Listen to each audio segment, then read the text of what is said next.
Today we're going to talk about 3 different moves. Leader in front, follow in front, and promenade. These terms will become apparent when we teach you the moves.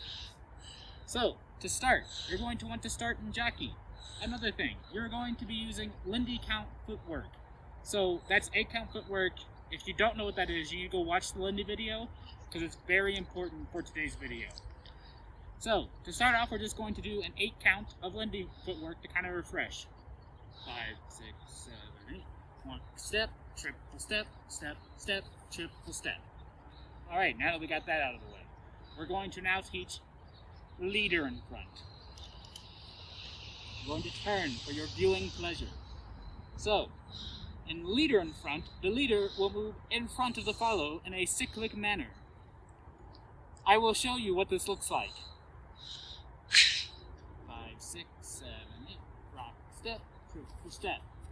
So, you will notice I am now in front of Tim, who is the follow, and I am the leader. So I am leader in front. That's why it's called leader in front. Some things to note. When you come around, watch my right hand and watch how it slides across the follow's back. Step, triple step. So did you see that my hand went from here to here? Like so. Now when Tim is facing me, my hand is at a 90-degree angle, so that it is always flat to his back. See? My hand is flat. Now he will rotate back. My hand is still flat, but at a 90-degree angle at the wrist. So, this is very important for building tension. Leads. When you are doing leader in front, you will feel tension here. This is the follow saying, I am still over here and you are over there. Do not be afraid of this, for you are now over here. What this does is it lets you communicate with the follow. We've talked about tension before, but what it means is that I am now telling the follow to come with me. If we don't want the follow to come with me, you can release that tension a little bit, and Tim's going to kind of fall back into it. Would you like to talk about seeking the connection? Sure. So, in all of these moves, the way, I don't know what Alex is doing. You won't know what your lead is doing, either in this exercise or in dance in general. But all I know is that I'm starting with rock step with him and going through the footwork. Everything else is what he's giving me. So at the beginning, we're starting here with his movement. I can tell we're going into a rock step, so I do that with him. And then going into this first one, leader in front. At this point, he's holding me where I am with his hand in front. He's not letting me slide back or pulling me into him, so I know just to stay right where I am. And this will be important for all the other moves. Yeah. We'll talk about this again here in a little bit when we do follow in front. But, lead, when you come around, you don't want your follow to keep moving with you, because otherwise you end up with a scenario like this. 5, 6, 7, 8, rock, step, step, step, step, step, step, step. Back into frame. What you want to do is you want to not have a ton of tension here, because the follow is going to read that as we're moving that way. What you want to do is you want to release your tension a little bit. You don't want to hover hand. It's not this. This is bad. We talked about this. Bad. You just want less tension. So a lot of tension, less tension. See how Tim went back when I released my tension? Less tension. We call this seeking the connection. And we'll talk about it again when we do follow in front. But moving on, now that you're in front, I assume you don't want to always be in front of your follow. So we will now teach you how to get out of leader in front. So you had just done a triple step, so your right foot is free. So we're now going to do a step, step. So step, step. We have now step, step. You're now going to do another triple step, as is traditional with Lindy footwork. And during this triple step, you're just going to go back to where you were. So, doing the steps. Step, step, triple step. For lead, this is pretty easy to lead, because all you do is go back. You don't have to worry about connection as much for this one as you do is follow in front. Speaking of which, we're now going to do follow in front. For follow in front, rather than the lead going in front, the follow will go in front. We will now demonstrate putting the follow in front of you. Some things to consider before we start. tension is important. Make sure you have good tension with your follow, because when this starts, since they're going to be moving forward, just like in the turn video when we did a tuck turn, you need to provide tension before the turn starts. Secondly, make sure you have a connection. Some things you can do in Jackie without this connection. This is not one of them. You need to have it.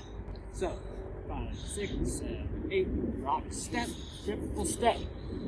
You will notice, similar to lead in front, after the triple step, the turn is over. Tim does not continue to turn after this yet. And we will also follow up with a step after this. For tension leads, you need to make sure you have tension here this time, because now the follow wants to go that way, and we don't want them to. So we must give them tension to tell them do not go that way. Similar before, 90-degree angle-ish. It doesn't have to be perfect. Don't buck your wrist up. But just make sure you have good tension. Kind of follow the curve of your follow's body. Tim has an excellent body. He provides a great curve. Secondly, this connection is how you stop them. So we're going to go through that again. So, like I said, rock, step, triple step. This connection, you don't do a lot with it, but this time you kind of give it a little bit of like, hey, we're not turning anymore. It's a good way to tell the follow that you're not turning anymore. Now, to get out of follow in front, what you're going to do is you're going to kind of start to give a little like, hey, we're going to start turning again with this arm. So it's like you see how our arms barely move when I do that? You're compressing your follow's hand. We'll get to that later. But we're going to do a step again. So I'll show you what the second half looks like. 5, 6, 7, 8. Step, triple step. So you see, the turning is always doing the triple step for both follow and lead in front. So you will always be rotating during the triple step. So our next move is promenade. So this is going to be really complicated, so listen carefully. This will be half leader, half follow in front. You can do it in any order. I will now demonstrate promenade for you, and then we will go over it. I will do follow in front first. 5, 6, 7, 8. Step, step, step. So, did you see that there was that step in the middle? Rather than using that to reverse momentum, you're just going to keep walking, basically. So this is a moving move, so make sure you keep eyes on what's in front of you, because you will be moving to that location. Also, the seek the connection part is very important for this, because you will use not only tension, but you will be loosening tension no matter which order you do it in. So for follow in front first promenade, which I'll show again, rock, step, triple step, I want to be moving that way. So I don't want to be giving Tim a lot of tension. I want to have less contention, so we can go step, step, triple step. And my arm moves back at the end of the turn. As a follow, I think about this as, again, like I'm just doing the footwork and my lead is giving me everything else. So in the first rotation, like out, he's providing that on the back mostly. And then I know to stop because he like halts the motion in both connections here.